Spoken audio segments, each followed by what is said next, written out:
what type of speaker are you? There are 3 types of speakers in general. Again, we're kind of lumping these all together for the sake of this, but you could be a talent speaker. So who in here thinks they are a talent speaker? Like they have a unique talent that you do also in your speech, right? That could be singing, that could be martial arts, hint, hint. This could be acrobatics, this could be a variety of different things, but you've got talent speakers, okay? And that is someone who has that true entertainment uniqueness value, right? But if you don't fit into this category, that's okay. You will probably fit into one of the next, which is a story speaker, right? So again, here's what I mean by that. Your entire keynote is based on a very unique experiential story, right? So it's based on something that is rare or uncommon that not everyone would have experienced. That would include people like Aaron Ralston. Who's Aaron Ralston? He had to cut his arm off when he got stuck rock climbing. There was a movie about it. And then how many of you know Nando Pareto? Yeah? So who is he?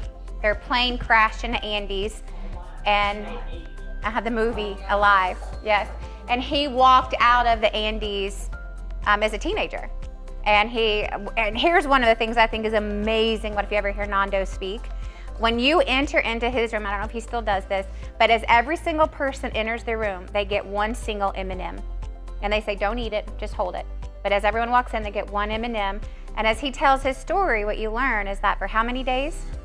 3 days, this is what he ate. And first he licked off the coating for day 1. Then he licked on the chocolate for day 2. And then he ate the peanut on day 3 as he was walking out of the Andes.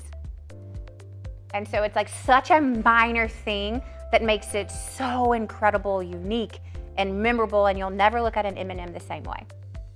Right? But that's how he survived for 3 days, is this one single M&M that everyone gets. Right? So it has that very dramatic effect. But here's the deal. No one else in the audience has cut their arm off. Right? And more than likely, no one else in the audience has had a plane crash in the Andes where then they walked out and lived to tell about it.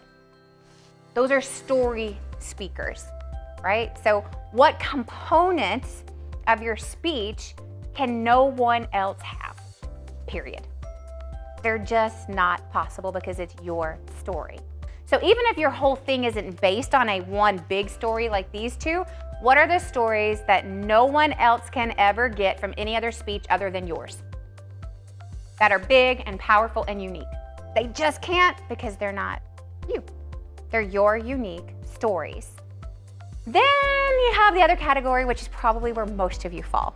And that is you're an expert speaker, right? So you're rather a talent speaker, a story speaker, or you're an expert speaker, right? And some examples of those would be Brene Brown, Simon Sinek, and Jason Dorsey. So I tried to give like a wide variety. So she's much in the personal development space, very much in the business space, and this is very much in the general space.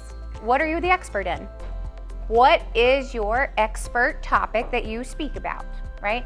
And that's what we were asking earlier. It's like, what's the life-changing topic that you speak about? That is your expertise. So can you claim I'm an expert on that? Because you're gonna have to.